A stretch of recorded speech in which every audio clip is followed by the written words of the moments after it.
My name is Dana Mercer, and I am 34 years old, and I want to tell you about the Saturday afternoon my 9-year-old son handed me a tablet and changed the direction of everything that came after it.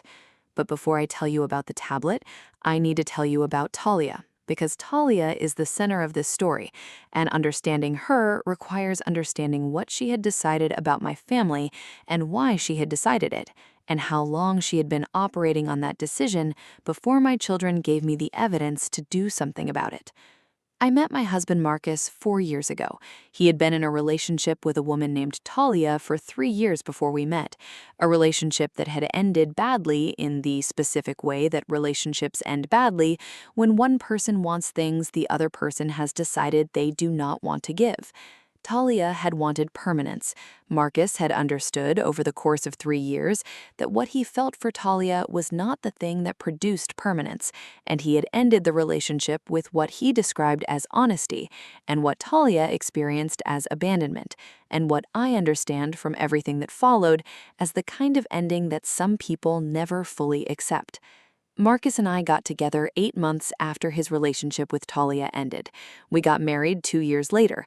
I had 2 children from a previous relationship, Eli, who was 7 at the time of our wedding, and Gracie, who was 5, and Marcus had been present in their lives since they were 5 and 3, respectively, and was, by the time we married, the person they called Dad in the easy, unself-conscious way of children who have decided something is true and do not require additional confirmation of it. Talia knew about the children. She knew about me. She had made her feelings about the situation known to mutual friends in the first year of our relationship and had then gone quiet in the way that people go quiet when they have decided that open expression is less effective than something else. I had noticed the quiet. I had filed it in the category of things worth watching and had continued watching without making it the center of my attention, because making it the center of my attention would have given it more weight than I wanted it to have in my daily life. I was watching. I just was not watching the park. Before I tell you what was on that tablet, please hit like and subscribe. Drop your city in the comments. I love knowing where you are. Now let me tell you what my children heard. Eli and Gracie went to the park on a Saturday afternoon with our neighbor's daughter who was 10, and who they had been friends with since we moved to the neighborhood 2 years earlier.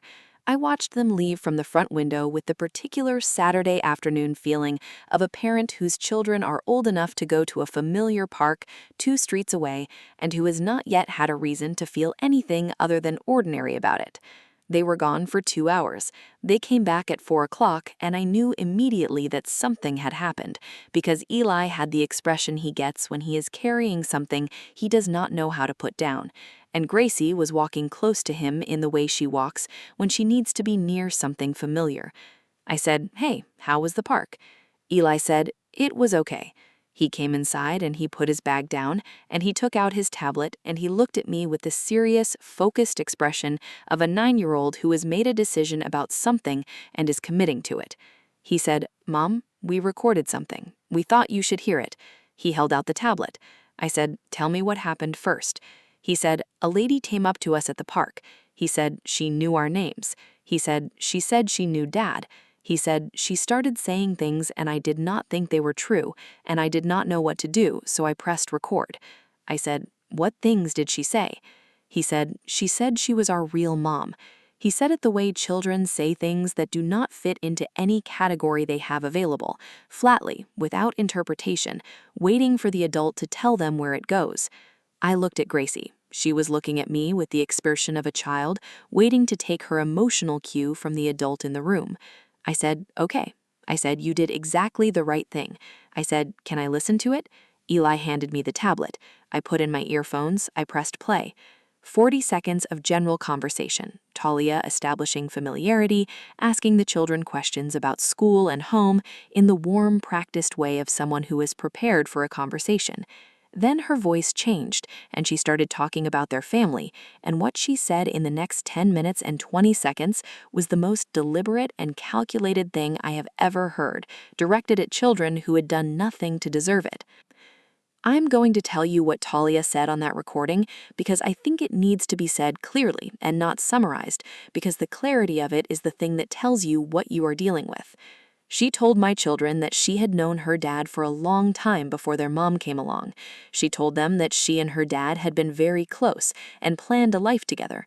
She told them, and this is the sentence I have thought about most, that sometimes adults make choices that affect children without the children knowing the full story, and that she wanted them to know the full story. She said that their mom, meaning me, was not who she said she was.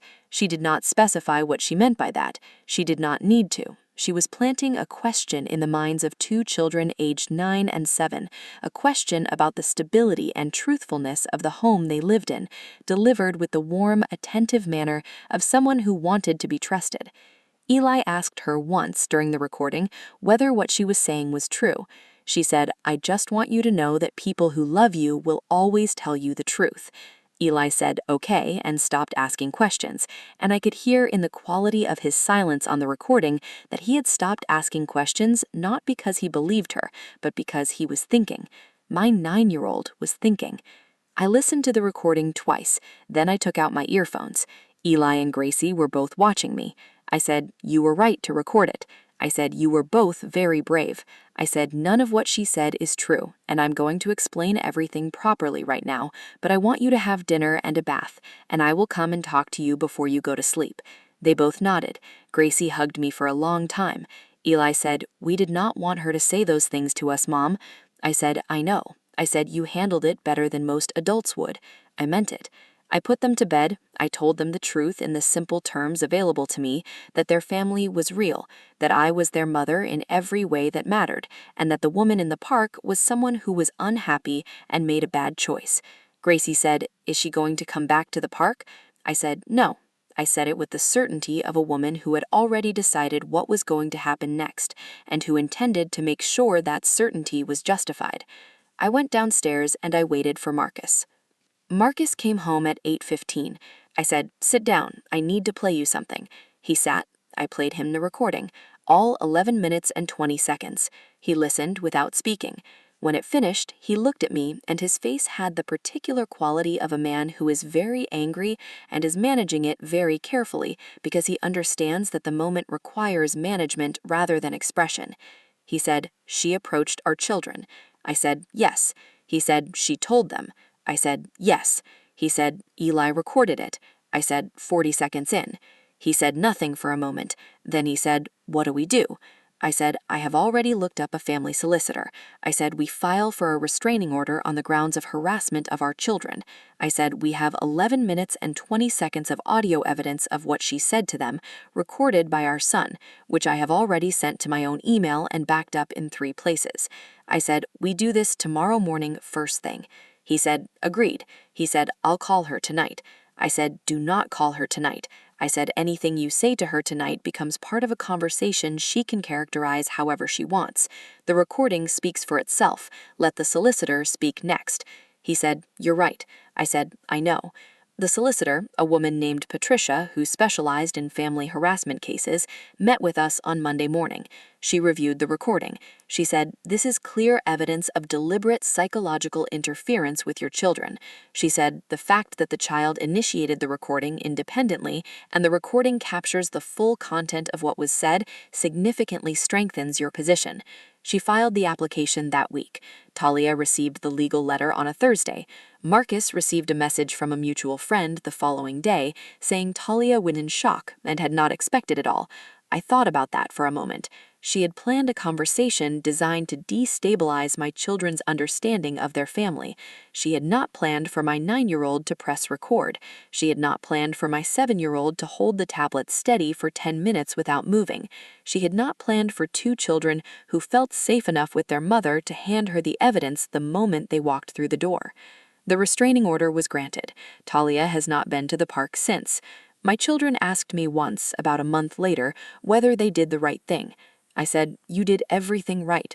I said, "You knew something was wrong and you did something about it, and then you came home and told the truth."